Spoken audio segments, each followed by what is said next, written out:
కనిపిస్తున్నాయి. ఢిల్లీలోనే ఉన్న తెలంగాణ కాంగ్రెస్ వ్యవహారాల ఇన్ఛార్జ్ మీనాక్షి నటరాజన్ గారిని మరియు అలానే అధిష్టాన పెద్దల్ని కూడా కలిసేటువంటి సూచనలు కనిపిస్తున్నాయి. ముఖ్యంగా జూబ్లీ హిల్స్ లో మంచి మెజారిటీతో గెలిచిన తర్వాత ఆ మీనాక్షి నటరాజన్ గారు అలానే ఏఐసిసి పెద్దలందరూ కలవటం కూడా ఎంతో ప్రాముఖ్యతను సంతరించుకుందని కూడా మనం చెప్పుకోవచ్చు.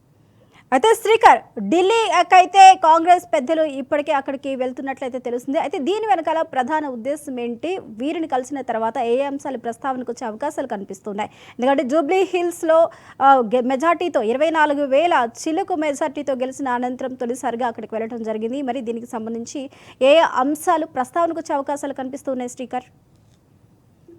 అయితే మనం ముఖ్యంగా చెప్పుకోవాల్సినటువంటి అంశం ఏంటి అని అంటే బీహార్ లో కాంగ్రెస్ తీవ్ర ఓటమి చెందిన తర్వాత 24,000 బంపర్ మెజారిటీతో తెలంగాణ రాష్ట్రంలో కాంగ్రెస్ తమ ఉనికిని చాటుకోవటమే కాకుండా తమ ఆధిపత్యాన్ని కూడా ప్రదర్శించినటువంటి ఈ పరిస్థితులలో కేంద్ర కాంగ్రెస్ వర్గానికి కూడా తాము ఎటువంటి చింతనకు లోనవ్వాల్సిన అవసరం లేదు అన్నట్లుగా కూడా తెలిపేటువంటి సూచనలు మనకు కనిపిస్తున్నాయి.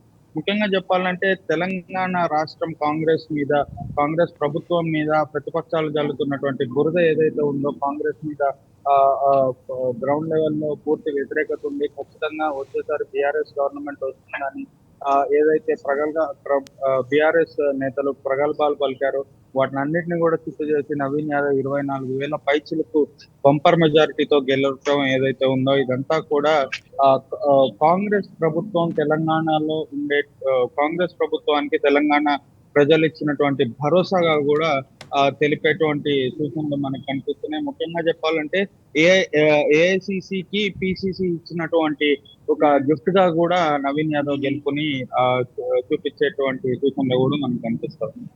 Thank you Srikar.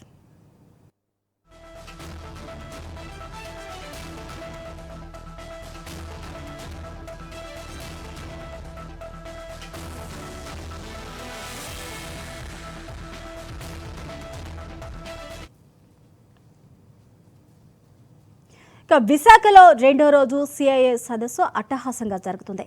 దేశ విదేశాలకు చెందిన ప్రతినిధులు సీఎం చంద్రబాబు నాయుడుతో సమావేశమయ్యారు.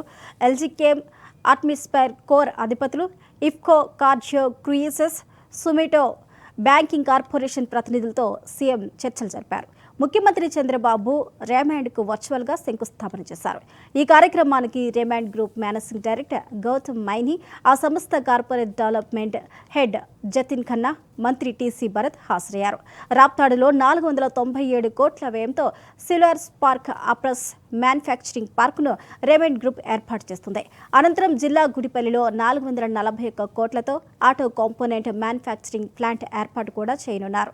అలాగే జిల్లాలోని టేకులోధు వద్ద 262 కోట్లతో ఏరోస్పేస్ పరికరాల తయారీ యూనిట్ను ఏర్పాటు చేస్తామని రేమండ్ గ్రూప్ ప్రతినిధులు తెలియజేశారు.